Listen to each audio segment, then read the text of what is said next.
இயற்கையுடன் நமக்கு ஒரு தொடர்பு இருக்க வேண்டும், நமக்கு ஒரு உறவு இருக்க வேண்டும். அப்போ தான் மனசு அமைதியாக இருக்கும். இயற்கையோட உறவு எப்படி இருக்கணும்னா, நாம் வீட்டு தோட்டம் வளர்க்க வேண்டும், தாவரங்களுக்கு உணவு கொடுக்க வேண்டும், தாவரங்களுக்கு நீர் ஊற்ற வேண்டும், அதை பராமரிக்க வேண்டும், பாதுகாக்க வேண்டும். அதற்கு ஏதாவது நோய்கள் வருகிறதா, அதற்கான மருந்துகளை தெரிந்து கொள்ள வேண்டும்.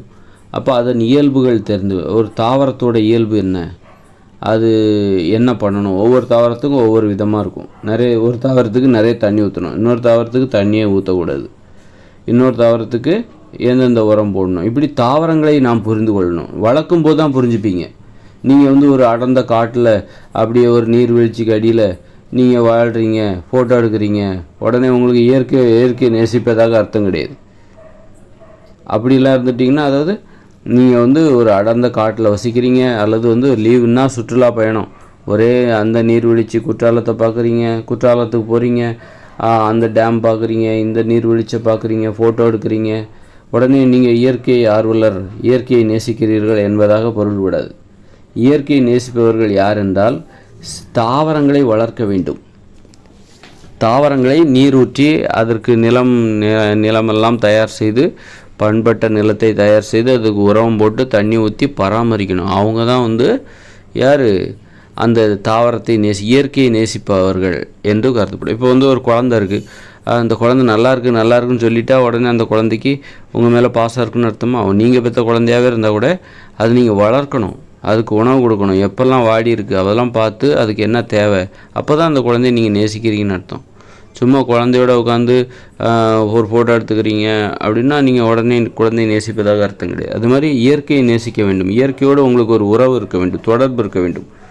அப்படின்னா என்ன பண்ணணும், செடி வளர்க்கணும், ஒரு பெரிய தோட்டம் கூட வளர்க்கலாம், நிறைய மரங்களை வளர்க்கலாம், நிறைய செடிகளை வளர்க்கலாம். உங்கள் வீட்டில் ஒரு தோட்டம் இருக்கணும், வீட்டு தோட்டம் இருக்க வேண்டும். அது மாதிரி செல்ல பிராணிகளை வளர்க்கணும். அதாவது விலங்குகள், தாவரங்கள், பறவைகள், மிருகங்கள், இப்படி உயிரினங்களில் நிறைய வகைகள் இருக்குது, அப்படி தானே? இதில் அப்போ நம்ம ஒரு நாய் வளர்க்குறது மூலமாக மிருகத்தை வளர்க்குறோம், அல்லது ஒரு பூனை வளர்க்குறது மூலமாக அதுவும் ஒரு மிருகம்தான். மாமிச உண்ணிகள் அனைத்துமே மிருகங்கள் தான். அப்புறம் பறவைகள் ஏதாவது ஒன்று வளர்க்கலாம். மிருகங்கள் அதாவது நாய்களை கூட சின்ன நாயாக வளர்த்துக்கோங்க, அப்போ தான் சாப்பாடெல்லாம் அதுக்கு போட முடியும். பெரிய நாயாக வளர்த்திங்கன்னா அதுக்கெல்லாம் நம்மளோட சாப்பாடெல்லாம் டெய்லி போட முடியும். ஒரு மனுஷன் சாப்பாடு அது சாப்பிடும், அதெல்லாம் நம்ம போட முடியும். அதனால் சின்ன நாய் வளர்ப்பதற்கு நமக்கு ஈஸியாக இருக்கணும். அந்த மாதிரி சின்னதாக குட்டியாக நாயை வளர்த்துக்கு, அது வளரவே வளராத சில நாய்கள்லாம் இருக்குது, அந்த மாதிரி நாயை வளர்த்துக்கலாம். அப்புறம் ஏதாவது பறவைகளை வளர்க்கலாம். இப்படி அதுக்கு என்ன தேவை, அதை எப்படி நேசிக்கணும், அதை தெரிஞ்சுக்கணும். அதோட இயல்பு என்ன, ஒரு விலங்கு அது மாதிரி ஒரு நாயோட இயல்பு என்ன. நாய்ங்கிற ஒரு மிருகம், மாமிச உண்ணிகள்லாம் நாய் தான். நாய் ஒரு மாமிச உண்ணி.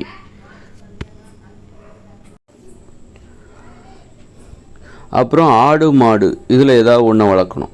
ஆக நம்ம எதை வளர்க்குறோம், ஆடு மாடுங்கிறது விலங்கு, பூனை நாய்ங்கிறது மிருகம். பூனை இல்லைனா நாய் ஏதாவது ஒன்று வளர்க்கலாம். அதுமாதிரி ஆடு மாடு இதில் ஏதாவது ஒன்று வளர்க்கலாம். அதுமாதிரி கோழி வளர்த்தா அது பறவை இனத்தை சேர்ந்தது. கோழி வளர்க்குறீங்க, அல்லது மைனா வளர்க்குறீங்க, கிளி வளர்க்குறீங்க அப்படின்னா அது பறவை இனத்தை சேர்ந்தது. அப்புறம் தாவரங்களில் கொடி வகைகள், மரங்களையும் வளர்க்கணும். இப்படி இயற்கையை நீங்கள் வளர்க்கும் போது தான் நீங்கள் இயற்கையை நேசிக்கிறதாக அர்த்தம், இயற்கையை புரிந்து கொள்கிறீர்கள் என்று அர்த்தம். இயற்கையை வளர்க்கணும், இயற்கையை பாதுகாக்கணும். இயற்கை தாவரங்களை பராமரிக்கணும், விலங்குகளை ஏதாவது ஒன்று செல்ல பிராணிகளாக வளர்க்கும் போது தான் இயற்கையோடு உங்களுக்கு ஒரு தொடர்பு இருக்குது. எனக்கு செல்ல பிராணியே பிடிக்காது அப்படின்னு சொல்கிறவங்க, வீட்டு தோட்டமே இல்லாதவர்கள், விவசாயமே பண்ணாதவர்கள், இவர்களுக்கு இயற்கையோடு தொடர்பு இல்லை என்பது தான் உண்மை. இயற்கையை இவர்கள் இன்னும் நேசிக்க ஆரம்பிக்கவில்லை. இயற்கையை நேசிப்பதில் நீங்கள் ஒரு செல்லப்பிராணியாக ஒரு குட்டி நாயை, ஏதாவது ஒரு நாயை வளர்க்குறீங்க, மாடு வளர்க்குறீங்க, ஆடு வளர்க்குறீங்க, கோழி வளர்க்குறீங்க, இதெல்லாம் வளர்க்கும்போது நீங்கள் அதை சகிச்சுப்பீங்க. அது நிறைய தொல்லை கொடுக்கும், இருந்தாலும் அதை நேசிப்பீர்கள், அதை சகித்து கொள்வீர்கள். அந்த சகிப்பு மனப்பான்மை, இயற்கையை நேசிக்கும்போது இயற்கையை நீங்கள் சகித்து கொள்ள வேண்டும். அதில் நிறைய குறைகள் இருக்கும், அதை நீங்கள் சகிச்சுக்கணும். அப்படின்னா இயற்கை, எனக்கு செல்ல பிராணிகளே பிடிக்காது, எங்கள் வீட்டு தோட்டமே கிடையாது, விவசாயமாக நாங்கள் பண்ணல அப்படின்னா அவங்களுக்கு இயற்கையை சகித்து கொள்கிற மனப்பான்மை அவர்களிடம் இன்னும் ஏற்படுவதற்கான சூழல் அமையவில்லை, அவர்களுக்கு வாய்ப்பு அமையவில்லை. இயற்கையை சகித்து கொள்கிற அந்த சகிப்புத்தன்மை அவர்களிடம் இல்லை என்றுதான் பொருள்.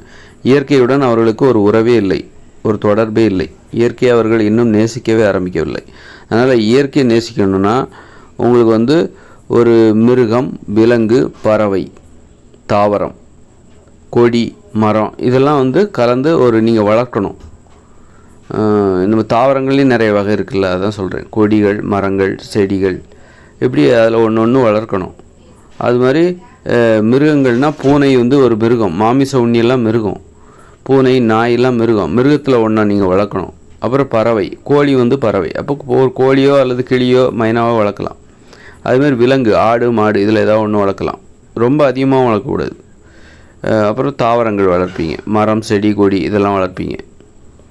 இப்படி அதுக்காக வந்து ஊர்வனை அப்போ பாம்பு ஒன்று வளர்க்கணுமான்னு கேட்காதீங்க, அதெல்லாம் வளர்க்காதீங்க. அந்த மாதிரி ஆபத்தான இதெல்லாம் வேண்டாம். போதும், இது போதும். இயற்கையை நேசிப்பதற்கு இது போதும். இயற்கையோடு உங்களுக்கு ஒரு உறவு ஏற்பட வேண்டும். அப்படின்னா இதெல்லாம் நீங்கள் வளர்த்தா தான் உங்களுக்கு இயற்கையை நேசிப்பதற்கும் இயற்கையை சகித்து கொள்வதற்கும் அதற்குரிய மனப்பான்மை உங்களுக்கு வரும்.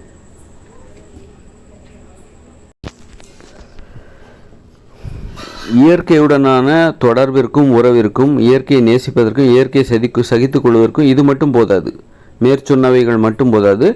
இயற்கை உணவுகளை உட்கொள்ள வேண்டும். பச்சை காய்கறிகள், பழங்களை உட்கொள்ள வேண்டும். இப்படி வந்து பச்சை காய்கறிகள், பழங்கள், கீரைகள், கிழங்குகள் பச்சையாகவும் உண்ண வேண்டும், சமைத்தும் உண்ண வேண்டும். பச்சையாக உண்பது 50%, சமைத்து உண்பது 50%. இப்படி அப்போ தான் உங்களுக்கு வந்து பச்சையாக உணவுகளை நீங்கள் உண்கிறீர்களா, அந்த வழக்கம் உங்களுக்கு இருக்கிறதா? காய்கறிகளை, பழங்களை உண்கிறீர்களா, கீரைகளை உண்கிறீர்களா பச்சையாக? அப்படின்னா உங்களுக்கு இயற்கையோடு ஒரு தொடர்பு இருக்குது. உணவிலிருந்து தான் அந்த தொடர்பே ஆரம்பிக்குது.